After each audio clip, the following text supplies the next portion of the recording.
Со Богородица стоиме под крстот.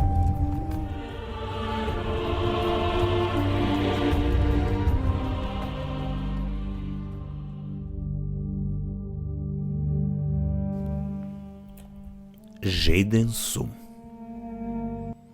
По ова знаејќи Исус дека е се свршено, за да се исполни писмото рече жеден сум.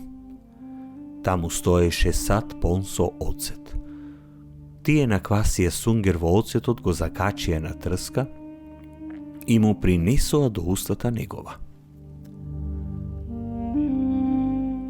Кога нашата блажена мајка го слушаше својот син како вели жеден сум, веднаш посакала да ја смири неговата жед.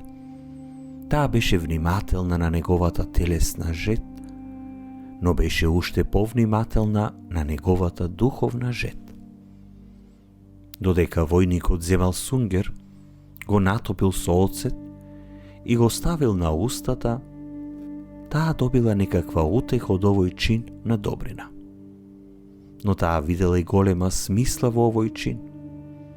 Војникот беше символ на паднатото човештво, а оцетот символ на нашата неуредна состојба.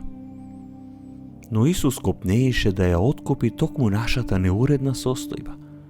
Тој не сакаше свежо вино или чиста изворска вода. Тој го посакуваше паднатото човештво. Тој беше жеден да дојдеме кај него во нашата слабост и грев. А нашата блажена мајка ја забележи оваа голема символика. Исус и денес вика жеден сум.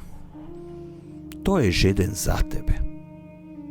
Многу често чувствуваме дека можеме да дојдеме кај него, да ја задоволиме неговата жед, само ако дојдеме на ангелски начин.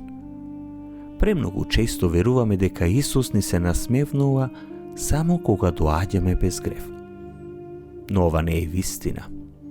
Причината што тој умре со таква сурова смрт беше за да можеме да дојдеме кај него во нашата собствена скршеност.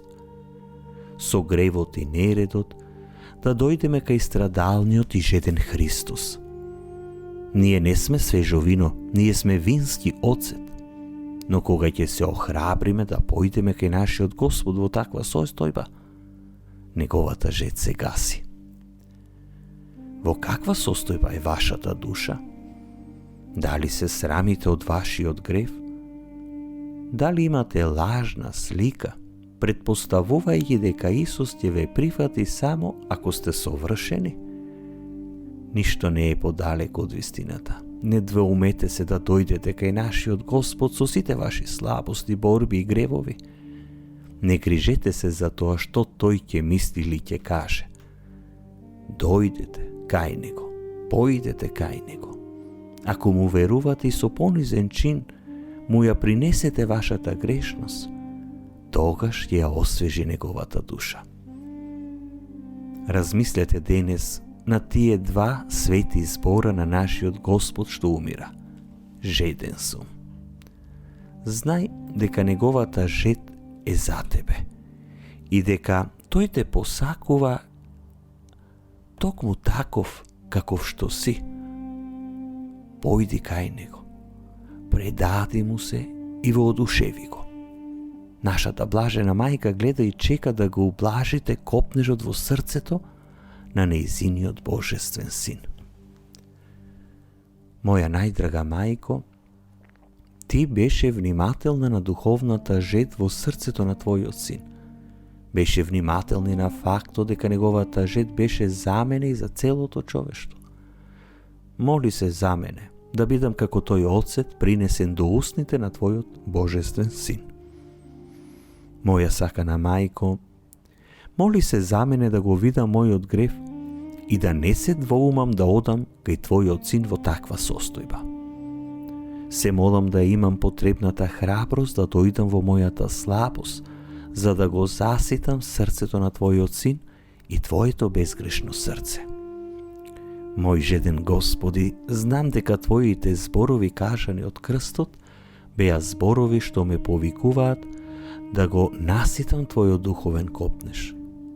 Помогни ми да верувам дека ме сакаш таков каков што сум.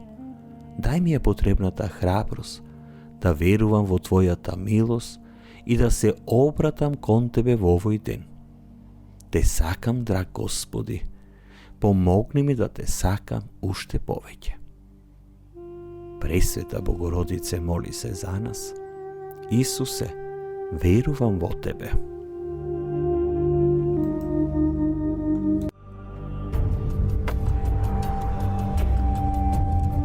Со Богородица стоиме под крстот.